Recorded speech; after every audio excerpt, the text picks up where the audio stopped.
Hi everyone. I wanted to come out today and debunk a saying that was actually annoying me for a very long time. And it's this saying that you're only as happy as your least happy child. I find it very interesting and curious, and I think it comes from that same old conditioning where we're not allowed to have our own individual feelings. We're only supposed to take on the feelings of others. It's really the essence of codependence as well, right? When the whole family, if somebody was struggling, the whole family had to be in a tragic mode. And what I'm dealing with these days is that I feel that I am really invited to step into full range of my identities, and being a mother and a partner and my own being and a coach and a writer and a speaker and all these other many things that I am also. And for example, in the family where there is more than one child, if I'm only as happy as my least happy child, what happens to the others? Does that mean that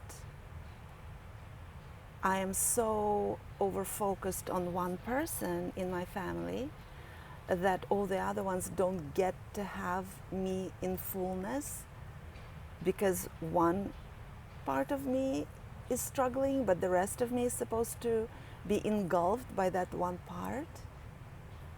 And I think we can also extrapolate it to all the other things in our lives. For example, we can get some sad news about one part of our lives. Somebody lost a job, somebody fell ill, somebody broke up with us. And yet, I think what really helps us remain resilient and even in this life is that we can then understand and turn to gratefulness for all the things that are actually working well.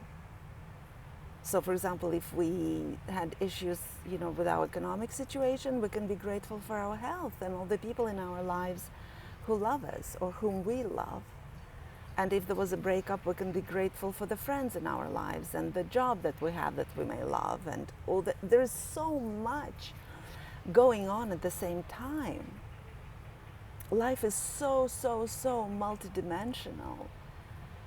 And I think it's especially important to understand this fact now, where we live through unprecedented chaos and havoc, and there's so much suffering, and there are so many difficult news all around us. People are struggling. People are really struggling. And I'm struggling in my ways too, right? But how can I show up for people who need me if I am collapsed and in my feelings of sadness and grieving and unable to regulate myself? I think we're really invited to step into the full range of who we are, the full capacity of our emotions and our feelings, and understand that while there are difficult parts in our lives, there are also wonderful parts that are still wonderful, that need our attention and that need our capacity to be in gratitude. And to bring it back to the sentence I've started with, that you're only as happy as your least happy child, I just find it so unfair. First of all, our least happy children need us strong, resilient. They need us to be the pillar that sets the tone for our relationship. If everybody is crumbling, who is going to be there to prop each other up? I'm always for self-responsibility and self-sufficiency, but when some of us are struggling, those of us that are okay need to show up in our okayness and be there as the light in the darkness for everyone else. So for me, for example, one of my children may be struggling, but the other two are thriving. And I need to be there for the other two, to support them and to see them and to be there for them as well. And it doesn't take away anything from my compassion and empathy to my child who is struggling.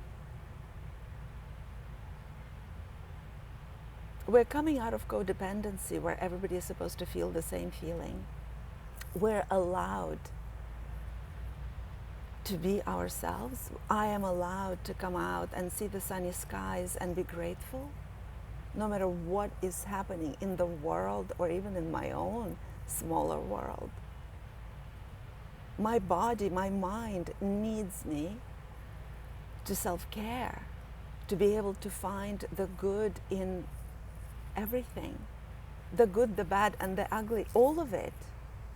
We need to be able to see what is going on in the world and not collapse, to link to it, yes, to be in compassion, and yet to have enough strength and resiliency and power to keep on working to create change. If we all are in state of collapse, we cannot move on, we cannot do anything differently. We're really, really invited these days to learn how to self-regulate. Allow ourselves to find joy in the moments that are joyful. And yes, attend to the moments that are sad and to people who need us, who are struggling. But we can only help them and help each other when we are able to hold on to the resources that help us stay afloat. And life is in its polarity, and there is the good and the bad, there is the sad and the joyful, all at the same time. It's all coexisting, it's all happening at once.